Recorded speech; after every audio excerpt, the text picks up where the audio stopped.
¿Cuándo fue que hubo para muchos la conquista, para otros la invasión y para otros el encuentro? 1492. Cuando llegó la iglesia a evangelizar, a civilizar, entonces se fue a casar el indio con la india. Y cuando llegó el padre y le dijo al indio: hijo mío, te doy esposa y no esclava. El indio lo miró y le dijo: si indio no clava, no casa. La malicia indígena. Es que no podía hablar bien el castellano, no imaginen otra cosa. Bueno, yo voy a pasar rápidamente. Yo hice un ejercicio allí recordando los ingresos corrientes de la nación.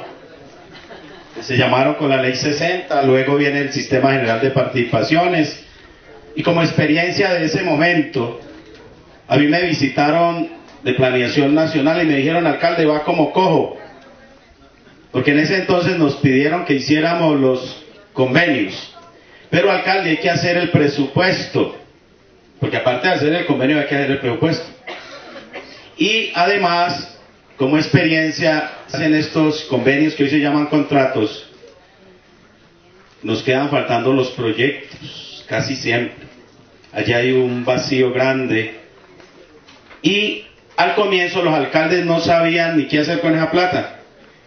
En el caso de Toribío, el alcalde anterior, porque la plata llegó en junio del año 94, las primeras transferencias, la adicionaron al presupuesto del municipio, pero luego nos aclararon que no debe adicionarse al presupuesto del municipio, porque se debe manejar en cuentas separadas.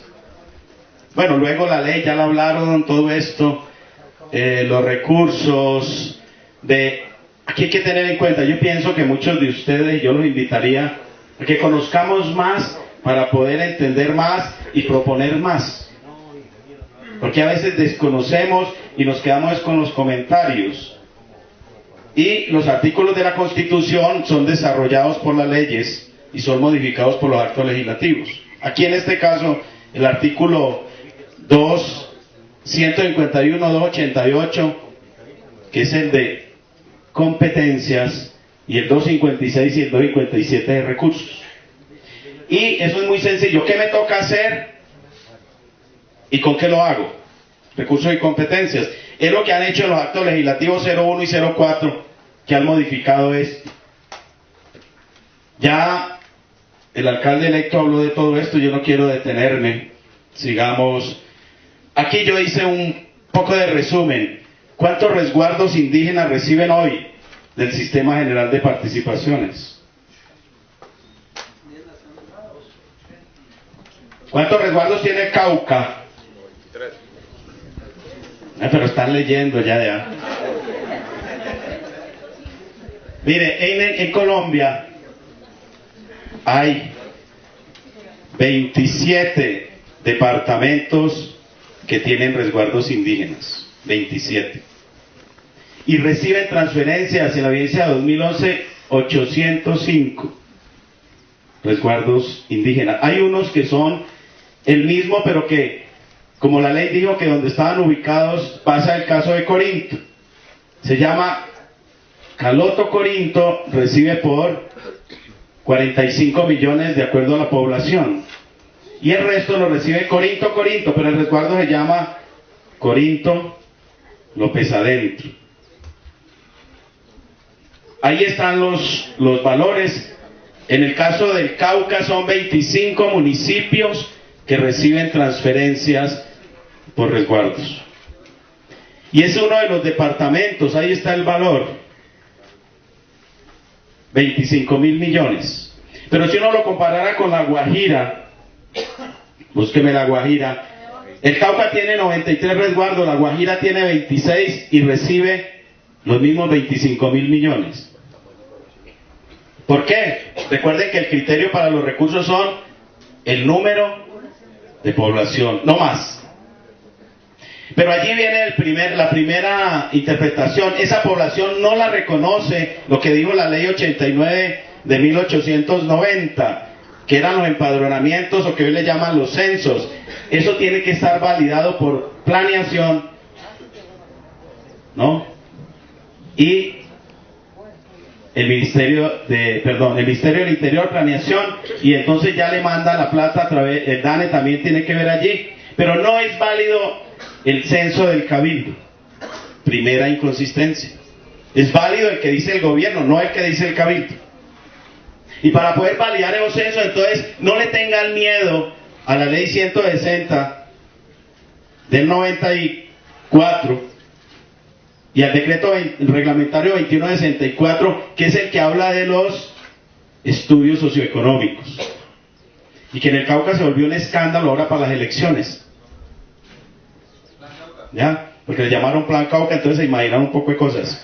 Y si no se hacen los estudios socioeconómicos, nunca hasta ahora se sabe, y Planeación Nacional no tiene el dato real de cuánta es la población indígena del país, no lo tiene.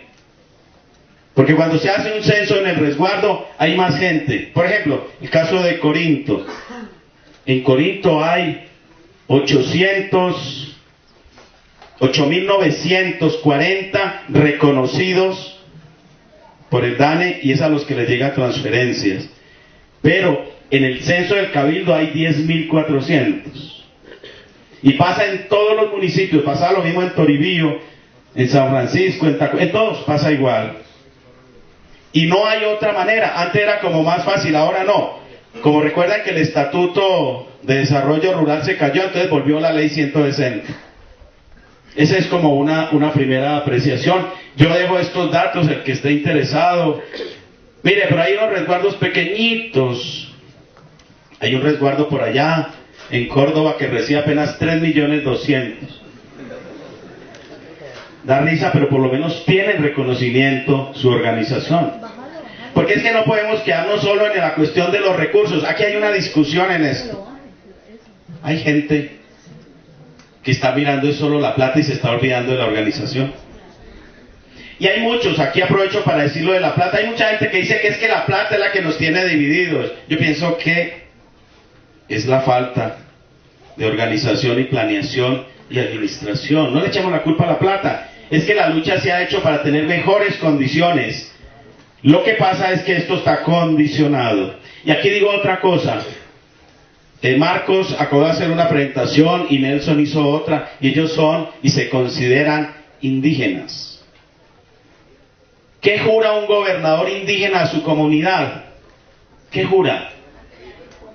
Cumplir el mandato de su comunidad y con toda su cosmovisión y con el apoyo de los espíritus. Pero ¿qué jura ese mismo indígena como alcalde?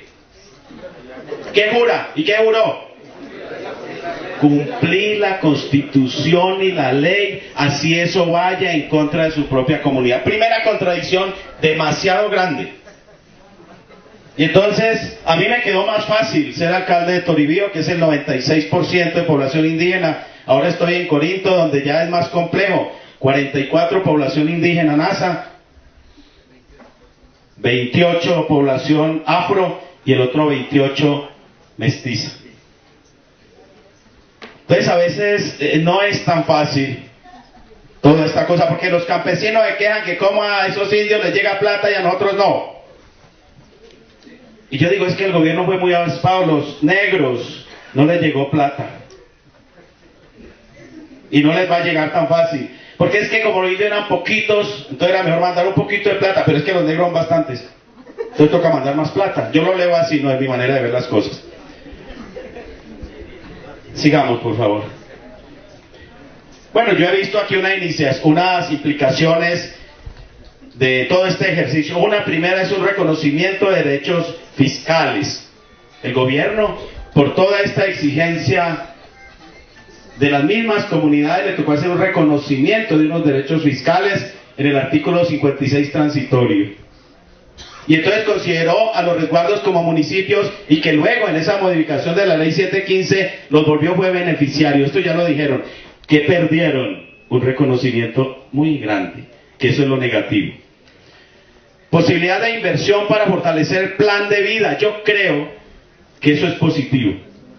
Eso es positivo en la medida en que la gente apropie esos recursos para su desarrollo y no para un proyecto que que de pronto no significa desarrollo para sus comunidades. Y yo creo que de estos hay muchos que se pueden ver. Y uno especialmente, yo he insistido mucho, es inviertan en la parte productiva, inviertan en la educación, porque es una posibilidad grande de futuro. Conocimiento y aprendizaje del manejo administrativo, es decir, para las alcaldías ha sido un aprendizaje, pero también para los resguardos indígenas, para los cabildos, aunque se critica, hay mucha contradicción, pero ha sido también un aprendizaje. Yo lo veo como algo que no hay que negar, que también se vuelve positivo en algún momento. En la planeación y formulación, desde estos ejercicios, ha obligado a ordenar un poco mejor las cosas. A todos. A nosotros como alcaldes, pues, es obligatorio, los planes de desarrollo, todo esto nos toca hacerlo, pero nos toca realmente entender y aprender. Fortalecimiento económico y técnico. Yo pienso que muchas comunidades han logrado de alguna manera fortalecerse a nivel financiero. Algo ha servido esta plática, no podemos decir que no ha servido para nada. Y a nivel técnico, el desarrollo de estos ejercicios les ha permitido, yo por lo menos hoy los veo que todos tienen computador, algo han de hacer con esto. Y podría uno hablar de otras cosas, pero ¿qué veo negativo? Pérdida de autonomía o esta autonomía, porque la autonomía, yo también ya los años y la práctica le enseña que las comunidades indígenas, con todo este ejercicio del gobierno, no tienen autonomía absoluta, es una autonomía relativa condicionada. Está condicionada. Entonces recuerden ustedes el acuerdo político que hicieron en la constituyente y luego que fue ratificado en la Constitución del 91.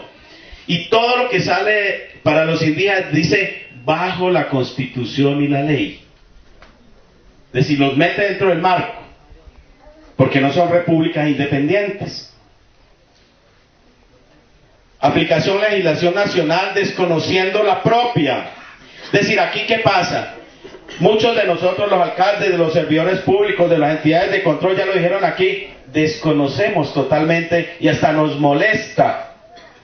Hay gente que ve a los resguardos o a las organizaciones sociales como un problema, no la ven como una fortaleza. Y desde entrada entonces ya les ponen el obstáculo. Y se desgasta uno mucho peleando en vez de buscar soluciones. Contradicción entre lo propio y lo externo.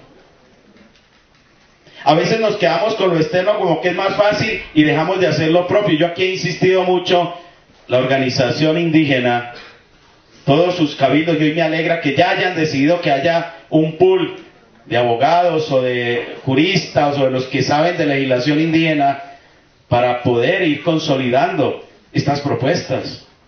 Porque discutimos mucho esto y hace muchos años, pero luego aplicamos lo que viene dado. Y a veces nos desgastamos mucho tiempo interpretando esto y se nos queda de lado eso propio, eso que han llamado ley de origen, o esa ley que ustedes la aplican, pero a veces se queda allí. Y desafortunadamente, no sé, los usos y costumbres, hasta qué punto la validez que se tiene que ganar, la oralidad. Hoy si no es escrito como que no tiene validez. Y ese es un reto que yo no sé cómo será que se va a resolver. Y entonces se discute la palabra de la institucionalidad propia y la institucionalidad externa. Nosotros los alcaldes nos acusan que es que ustedes, y lo decía muy bien Alcide esta mañana, se ha fortalecido la institucionalidad externa, pero ¿y la propia? Y ya hay discusiones, si vale la pena estar metido en las alcaldías, si vale la pena otra vez meternos a eso, sabiendo que estamos es como en contravía de lo que queremos. Esas son las discusiones que se dan. Porque yo creo y pienso que hay una institucionalidad propia, claro que sí. De pronto no sea la palabra, o un desarrollo, un proceso, como le quieran llamar, porque a veces también discutimos las palabras, que muchas tienen mucho sentido. La contradicción interna por el uso de los recursos, eso me parece negativo en las comunidades. Porque cuando hacen las asambleas, yo no sé, en muchas partes, parece que volviéramos a lo antiguo, a repartir las dádivas, y unos se van contentos y otros se quedan bravos. Y la gente entendió que esa plata se la mandan es para que cada uno se beneficie, y cuando no se beneficia, llegan hasta acusar que se están robando la plata. Y eso se está dando muy fuerte, y a eso hay que tenerle y ponerle mucha atención, porque se genera la contradicción por el manejo, por el uso de los recursos, y hay que discutirlo muy bien, porque yo no he visto, yo el tiempo que llevo, que se robe la plata, yo puedo decir que no. ¿No? Es decir, yo que llevo años en el proyecto NASA, donde he estado, yo diría, no, es que se tiene una visión distinta, pero entonces hay unos que acusan, es que toda la plata, por ejemplo, los órganos de control dicen, es que toda la plata la gastan en comida. Bueno, ¿y si hoy no hubiéramos almorzado? Y si reunimos la gente en una asamblea para capacitarla, para formar, necesitamos que haya una platica para comida o no. Pero es que la ley dice que de ahí no pueden gastar para la comida, porque eso es funcionamiento.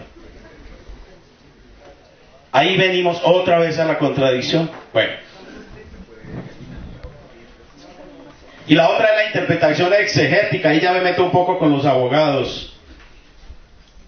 Porque es como dice la ley y no hay ninguna otra interpretación.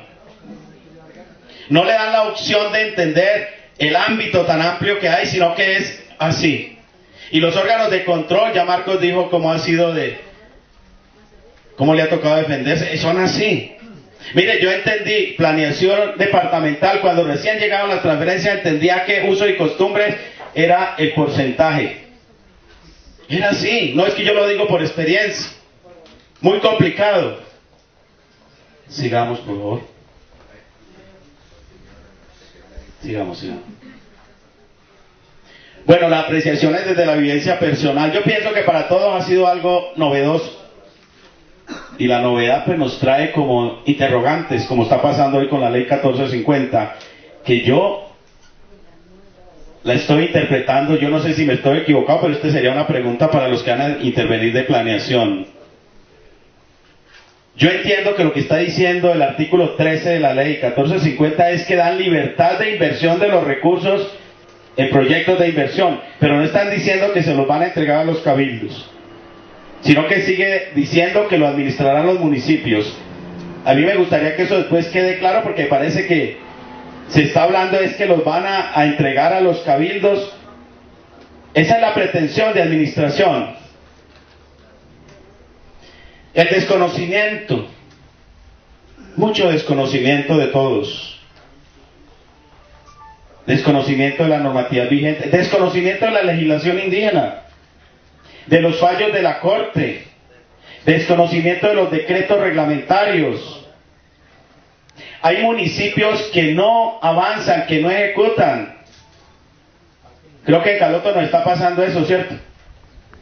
Son 40 millones y no han podido ejecutarlos en todo el año, ni el año pasado tampoco, porque no han podido, y yo fui hasta dar claridad, pero el abogado y el alcalde, yo no sé si les da miedo, y no se atreven a tomar las decisiones.